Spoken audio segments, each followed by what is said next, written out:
Matt Harvey is injured again. This time, a stress injury to the scapula.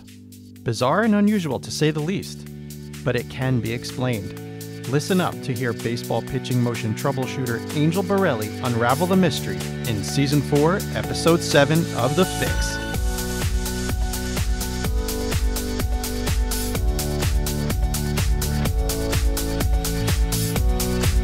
Here we are, Season 4, Episode 7 now of Baseball Pitching The Fix with Angel Borrelli, our pitching motion troubleshooting expert. And we're going to start off with some trending topics. We are currently recording at the very end of June, so some good news that we're hearing is that finally Cincinnati Reds pitcher Homer Bailey will be returning to play. From what I understand, he will be making his first start of the season, major league start, after a few rehab assignments. Supposedly he's been pitching pretty well in AAA, and he's supposed to be making his first start, I believe, June 24th, June 25th, something like that. So good news for Homer Bailey, who can't seem to stay on the mound. One of our recurring topics, it seems. In other news, not such good news for the Mets' Noah Syndergaard, who has been out with a lat injury.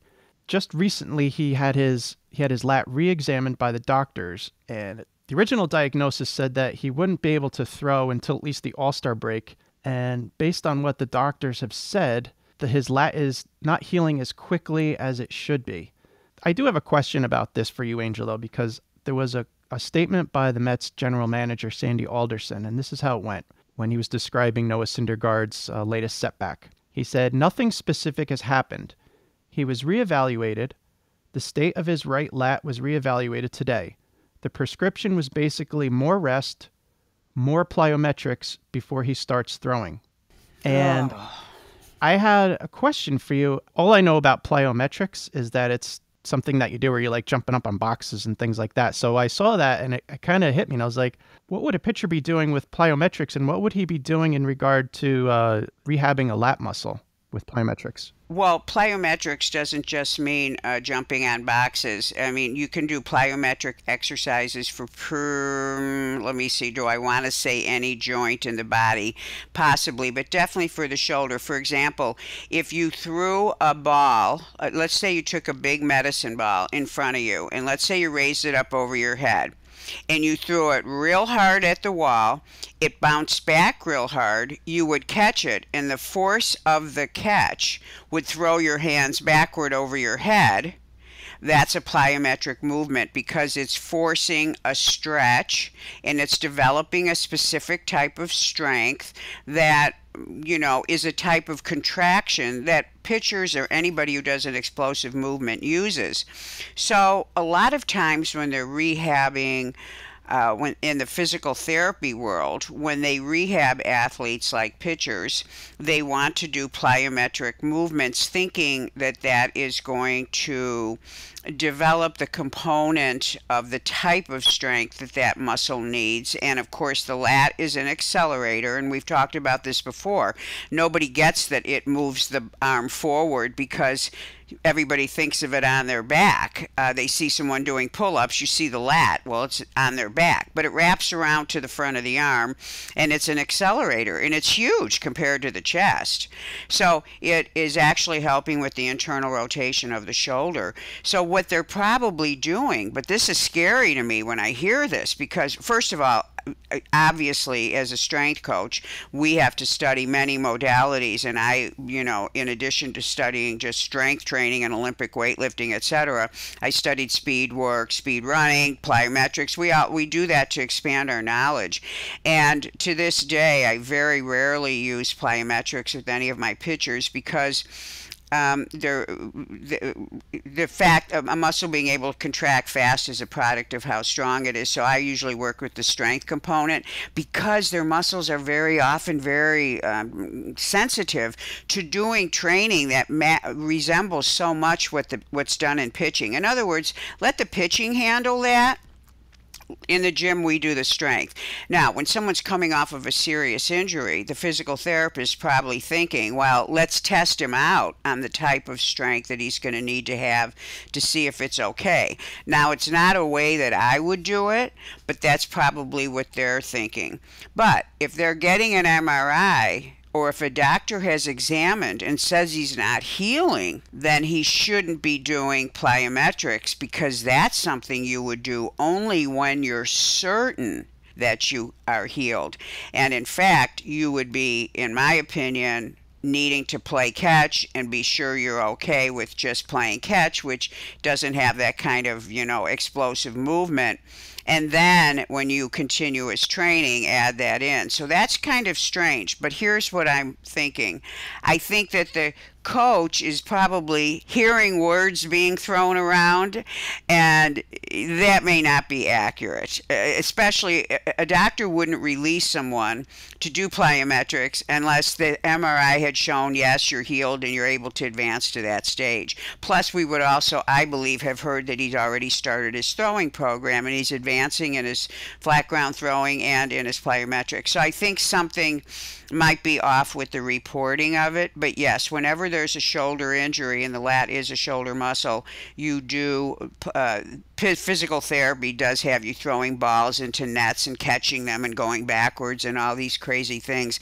But it would never be done in the case who can't pass an examination, which is what's happening. Noah has not passed an examination that has allowed him to throw, which means that something is still wrong, and that's usually you don't do that kind of aggressive training. So something's not making sense here, and I'm thinking it might be the reporting of that he's doing plyometric training. Yeah, it could very well be that Sandy Alderson was confused by something that someone said, or misinterpreted, or he just misspoke. But that just jumped out at me, and I was thinking, why would pitchers be doing plyometrics for their arm? It kind of threw me off. Well, thank you for explaining that. More bad news for Noah Syndergaard's teammate, Matt Harvey. And I feel like every year we talk about Matt Harvey at least once or twice. He's had just one issue after another. He's had the elbow issue that required Tommy John surgery. He had a strange issue where he was pushing the ball and coming off his back foot too soon. We talked about that in an episode last season. Now this year, after having thoracic outlet surgery, which we also discussed, I believe, last year, Matt this year came in and was throwing a little under his normal velocity. He was probably throwing 96, which is still pretty good for most pitchers, but he was a guy who could usually go up to like 99, almost 100. And in the last few weeks, his velocity has been down, and in his most recent game, he threw a couple fastballs under 90 miles an hour, which was really bizarre.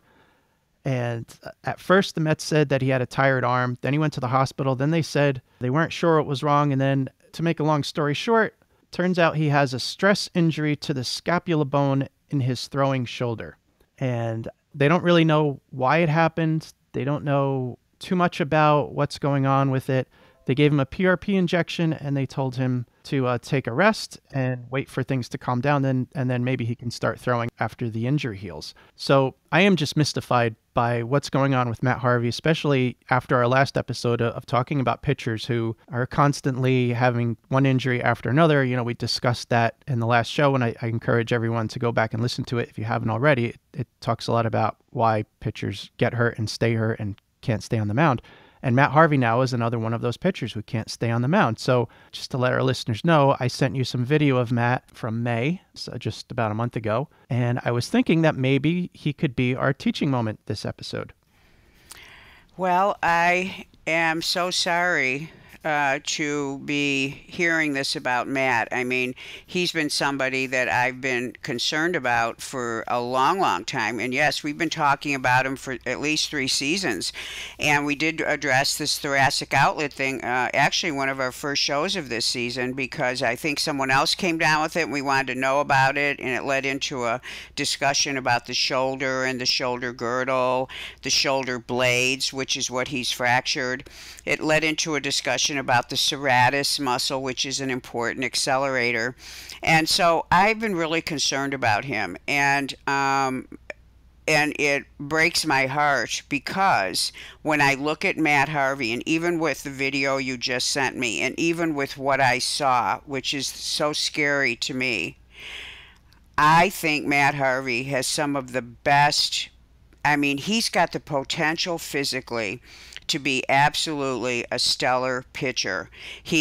That's why he's been great. It's also why he seems to be able to come back. Now, he doesn't always fix the thing that caused the problem, but basically there's something about him that is so awesome, and it's why he's had such great success. And he has tremendous command over his body, which would make him such a great candidate, Joe, if he would just address the things that have caused him the problem.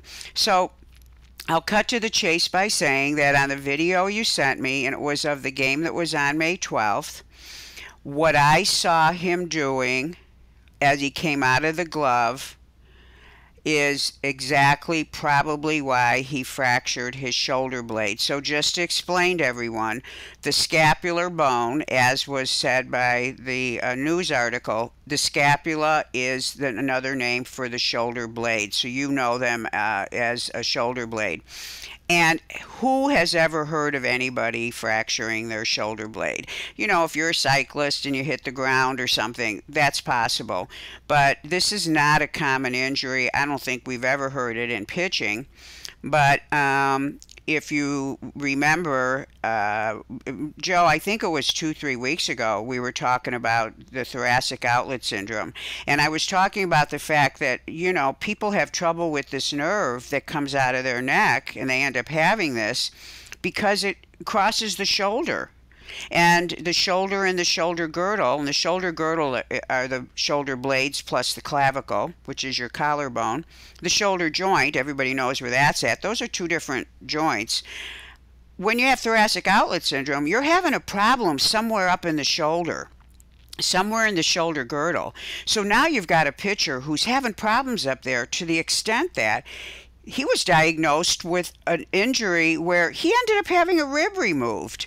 Now, that is scary for a pitcher because the shoulder girdle, the blades, they float on the ribs. And the shoulder blades, the corner of them, make up the shoulder joint. So we don't want to mess with the shoulder joint. We don't want to mess with the shoulder blade. We don't want to mess with the ribs.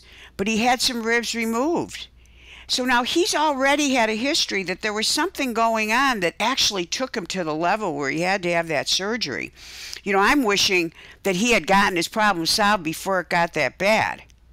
So, and muscles usually are the things that tweak the nerves. So let's assume he had a problem. He let it go so long, they couldn't fix it other than to remove ribs, do something to the nerve, whatever they do. And now here's a pitcher who relies on his upper body for his skill, who's had a surgery that has altered the structure. So now he comes up with this insane injury, shoulder blade. And everybody, I'm sure, is thinking, wow, where did that come from? That came from left field. But to me, I'm right away going, wait a minute, no. The shoulder blade's affected because the ribs aren't intact. The shoulder blade's affected because the shoulder girdle and the shoulder joint are very heavily used by a pitcher. So in some ways, I'm sure everybody can hear this, connecting those dots, it's not so weird that he would have something go wrong with parts that were affected by his prior surgery, possibly. But the only real answer is to look at, well, what's he been doing since the surgery? Because that's a very successful surgery. And they do it, I think, only as the last means. So I looked at his video and what he was doing, and it's pretty difficult to explain, but the take-home message is his mechanics easily explained to me how he could have aggravated a muscle enough to where the muscle actually pulled on the bone and fractured it. A bone doesn't just fracture. If you fall on it, it can fracture from compression. But if you have a stress fracture, just like so for you coaches and fathers out there, you hear stress fracture a lot when you're talking about youth pitchers. The doctors are worried about growth plate fractures. that's a fracture, a stress fracture in a part of the bone that's still growing. Stress fractures are when you are pulling on the bone so hard, the muscle's pulling so hard that a bone, especially a vulnerable bone, can actually pull the bone and disrupt the matrix of the bone. So now you've got a stress fracture. So we already know it's a bone. If he's got a stress fracture, it's involving a muscle pulling on it. A lot of the muscles cross the shoulder blade. He's already had a surgery that involved the shoulder girdle, i.e. the blade. So it's not hard to see how something could happen. But he has altered his mechanics where he's stressing the serratus muscle, contracting, and the serratus muscle, Joe, lies right on the inside of the blade. That's why it's a protractor. It actually moves the blades away from the spine.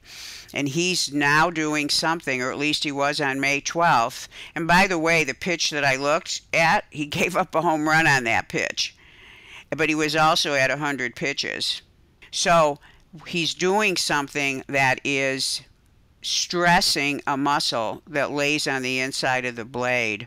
So while everybody else might be scratching their head, I'm not scratching my head as to how this happened. Now, could I be 100% wrong? Yes, because I don't know all the details. But let me tell you what I'm 100% correct on. Let's say my scenario of how this has all happened isn't true. But the scenario of anybody who's had thoracic outlet syndrome surgery, anybody who's had any problems in their upper body, cannot have a flaw in their mechanics that stresses the serratus muscle in an unnecessary way. That muscle is an accelerator and should be used and preserved for that part of the motion. He's in full serrati contraction at a time in his motion and on both sides when he shouldn't be. And so regardless if this is what caused it, when you return a pitcher to play, somebody has to be on the sidelines behind a camera looking to see, is this delicate injury that he just had operated, this upper body, his main thing, is he okay? Is he doing anything that is going to cause the further healing to be slowed down? Because when you have surgery and they return you to play, you're still, the inside of the body takes years sometimes to recover. So it's just like, you know, if for you fathers, if you see your kid keeps backing out of the garage and he's hitting things when he backs out, you teach him how to do it right. I think the next time he says, hey, I'm taking the car, I think you're going to go down there and say, okay, show me. You want to see how he's doing it. You know he said he learned. You know you taught him. But is he actually doing it correctly? And this is where we have to start to get. So when I look at this, it breaks my heart. Because regardless if this caused it, and I would, you know, I've been doing this a long time, there's not that many coincidences when it comes to the body. Believe it or not, things are black and white with the way the body moves. It's black and white, therefore, where the muscles are producing force. It's black and white if they're producing force at the right time. When you see a muscle that a bone that fractures, and there's a muscle that's doing something wrong at the wrong time, you know, it doesn't take a genius to see that there's something worth investigating. But regardless of that, as I said, this is something he cannot continue doing. And I know Matt has to be frustrated. There's no way that he wants all these injuries. And yes, we know he's a fan of trying to fix things himself, but you know what? He may be feeling like, gee, I never really can solve anything. So he doesn't know there's anywhere to turn. But this is the saddest situation because he is so talented. And for me to see this so easily, and, you know, the take-home message, so that all these injuries don't go down in vain, is coaches and pitchers, when something is wrong that causes you to have an injury, The healing and the rehab doesn't fix what caused it. It only fixes the injury. Go the next step and find out what went wrong and make sure that you handle that. And also know that when you come back from an injury, you can create a movement that's brand new, that you don't even know you're doing, that could actually be causing problems. If I showed Matt this one video and he was sitting next to me, and then I stood him up and taught him about the serratus, taught him about the shoulder blade, showed him what he's doing in a still shot, he would freak out. Because this happens all day long, every day when I'm working with pitchers. They can see it when you explain it. And listen, what he needs to change is so simple. So I'm hoping that he doesn't go back and try to pitch this way, because he's going to have another problem again. But this is a sad thing. But the take-home message is, it's always the way you do what you do, not what you do. How you do it is the important thing. Well, Angel, I want to just rewind for a second. So, I know that we didn't take a look at video of him from last year before he got the thoracic outlet syndrome surgery.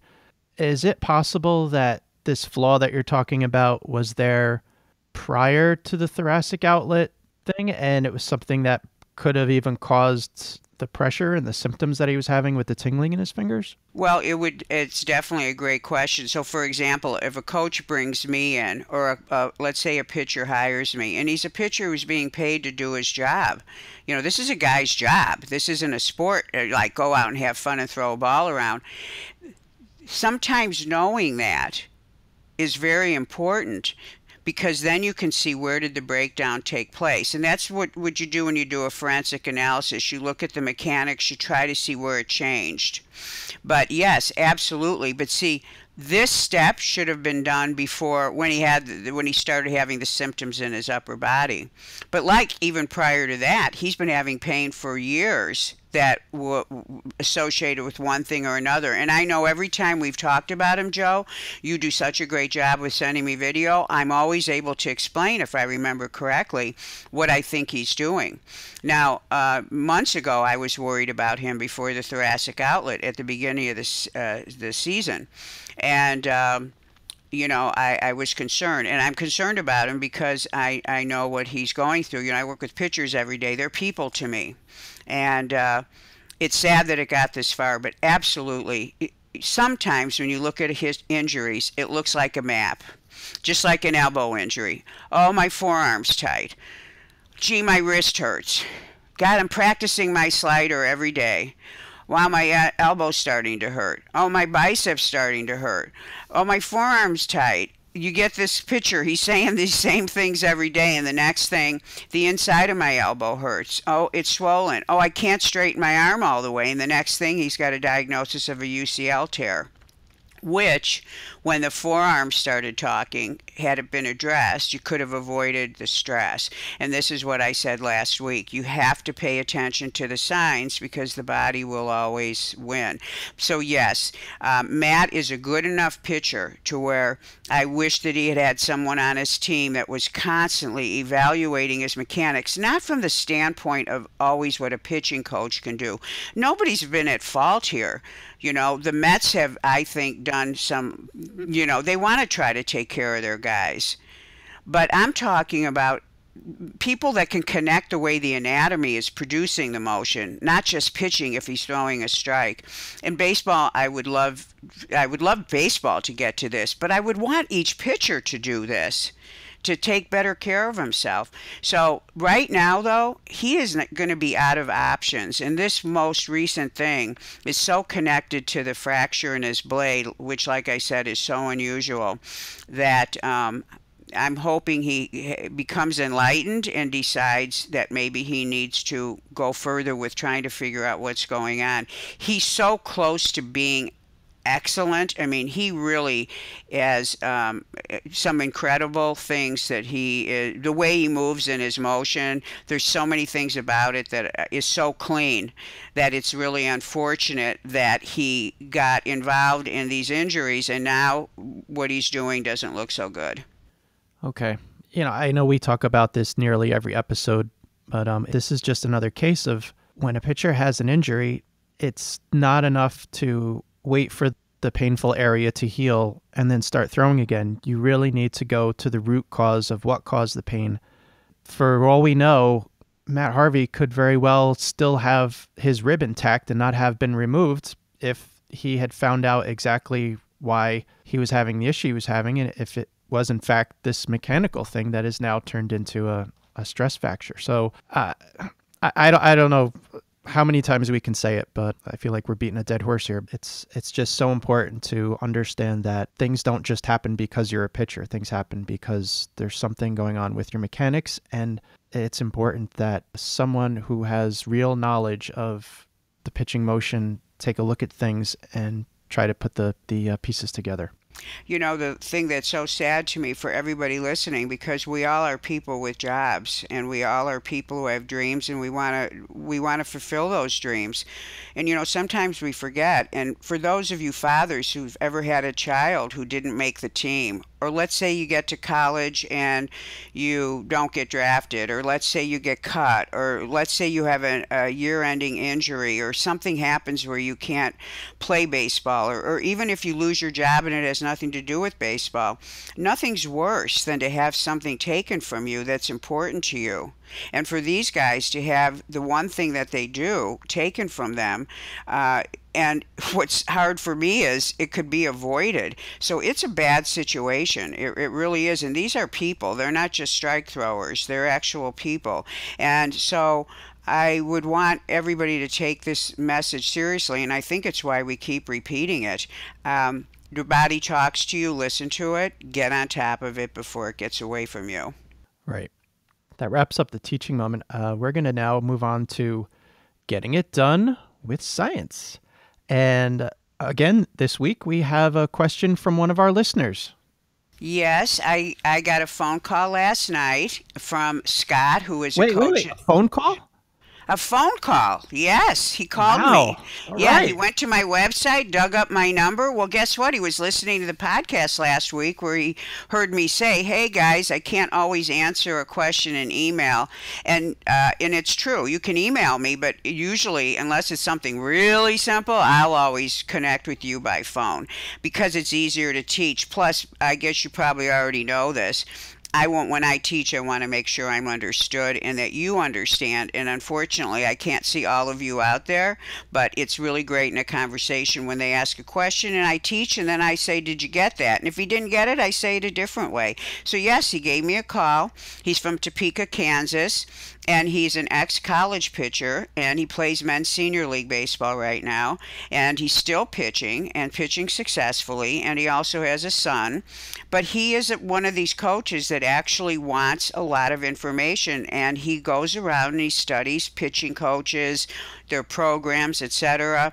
And he also, was searching for some science background information, so he found me, and he's a listener of the podcast. So, and I love coaches like that. So, but the cool thing is he is a pitcher, so he's able sometimes to go out and actually try things that he hears. So, there is a method of pitching that's being taught, and he heard me sort of talk about it, and he wanted to get some information about it. And it's this method where coaches are teaching the pitcher to bring the ball very close to the ear during the early cocking phase of the motion, which in science and in analysis we call the moment of stride foot contact. It's when the front foot makes contact with the ground. We want the arm in a certain place. And the arm, we know we want it lifted to 90 degrees under the shoulder. And we know we want the elbow bent to 90 degrees. So that's the phase I'm talking about. And he was questioning me about this method that he heard about and studied actually, bought books, videos, etc., and where you bring the ball close to the ear. And he questioned me about it, and of course I had to discuss with him the issues around it. So just to remind everybody, the reason why we want the arm in that position at stride foot contact where there is a 90-degree bend in the elbow, if the ball is not near the ear, it's actually the upper arm length away from the ear. And then remember, there's a certain amount of rotation, so the forearm's on an angle. And the reason that that's so important is it puts the shoulder in a great position for doing its next movement, which is rotation. And the rotation is, of course, what you need to have in order to pre-stretch the shoulder for acceleration. So everything you do at the beginning of the motion has to set up your body to be effective when you accelerate. If the arm is too bent, and I don't care where the shoulder rotation is at the moment, if you bring the hand too close to the ear, it's like driving down the street with your foot on the brake. The shoulder cannot rotate as easily. It does what we call increase the moment of inertia, and what that means is it's hard for the shoulder to go into external rotation. You don't want the shoulder to have any trouble going into external rotation. So the thought of landing at touchdown, having the ball near the ear and then teaching it that way, makes it really hard to rotate the shoulder. So what the body does is it gets delayed in the way the shoulder works, and at the moment when the shoulder should be stretched, the pitcher will actually lead with his elbow. And when the elbow moves forward of the shoulder, before the shoulder rotates, you get all kinds of problems. So I was able to explain this to Scott. Well, what Scott revealed to me was that he had gone out and started working on throwing this way. And he was calling me because he's in pain now in his forearm. So what I was able to explain, and what I want all of you to understand, is that in addition to the problems that the actual excessive flexion in the elbow causes for the shoulder, is whenever you change and alter any type of action in the pitching motion, you're going to have other things that happen too. So this style forces you to lead with the elbow. And when you lead with the elbow, you are, yes, putting a lot of stress on the shoulder. Second, you are going to pitch from your elbow to your hand, so you're going to be like throwing a dart. But the worst part is when you put the elbow forward of the shoulder, you get a very weird rotation in the forearm, and your hand starts to turn in a way that is not a way you would want for a fastball. It might be the way you want for a curveball, but it's not it's not the place in the motion you would want that rotation to occur. So you end up with forearm problems, which is exactly what was happening to him. So he, being confused because this method looks so popular and he's heard about it and it seemed so effective being reported by people who actually do use it, that he wanted to understand, because he's never had arm problems as a pitcher, and now all of a sudden he has a forearm problem. So, of course, he jumped on it right away, which is great. He called me, which is great. And what I love is not only did I help him save his arm, but because he's a coach and he sees like 75 clients a week, I'm thinking about the number of arms that were just saved. So, of course, I explained this and he understood it, and it reminded me that I really need to remind all of you that, you know, there's a certain way the body works, and it definitely works a certain way in the pitching motion. And every time you alter it even a little bit, and you decide that you're going to use your arm in a way that is not the way that the arm should be moving and pitching, you're not only going to be affecting your shoulder and elbow, but other things are going to be affected as well.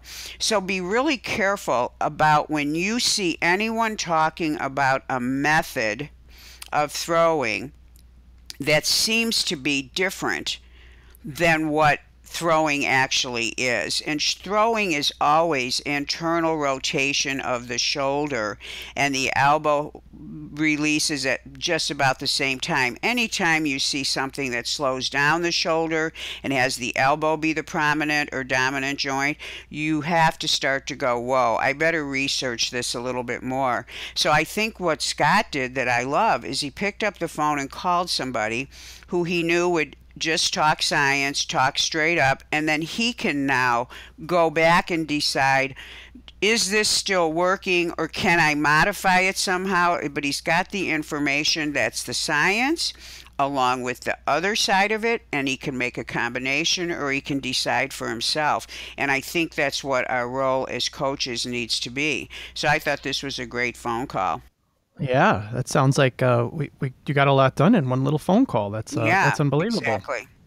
I have a feeling I know which velocity program he was talking about, and I won't mention it, but I just want to remind our listeners that you can go back to this season, season 4, episode 4, where we reviewed velocity programs and products and everything that you need to know. And I just want to say, because I know you won't, whenever you are being sold on a velocity program or some kind of pitching program that promises to turn you into like a superstar, if the program is based on watching other major league pitchers, based on like how Roger Clemens did it or how Johan Santana did it or how Tom Seaver did it or whatever, I would be wary. I would, as Angel said, maybe do a little more scientific research, because pitching is not like hitting. I know you can take a look at a really great hitter like a George Brett or Rod Carew and learn some things on how to hit and be really good at it. In pitching, it's not quite that simple. There's too many different movements. It's too many intricate movements. It's not like hitting. When you swing a bat, it's pretty hard to injure yourself. I mean, it is possible, but generally speaking, you're not going to blow out your elbow or your shoulder swinging the bat the way Rod Carew did. But if you do some things that some great pitchers did incorrectly, just because they did them doesn't mean it was the right thing to do. And I'll get off my soapbox now. Well, I do want to say one more thing, and this was something I discussed with Scott, because, I don't care what pitching coach has what program. If a coach wakes up in the morning, he's going to be teaching that day what he believes in. And so all of us coaches are people that have dedicated our lives to helping other people. That's why when I see a coach teaching something, I don't in my head slam him or think there's something wrong. I just think, where did he get this information or what's happening? But here's the deal. When a pitching coach says, I've looked at what pitchers do, and this is what they do, the successful ones, so now we're going to do it. What I believe is that they don't know how to really look at what a pitcher's doing. The ability to analyze. So, for example, when we analyze where the arm is at stride foot contact, the stride phase is the end of a phase that actually is a certain plane of motion, and the next movement denotes the next phase. If this guy is only looking at the foot, and he says, oh, this is stride foot contact phase, maybe the foot's flat, maybe it's not.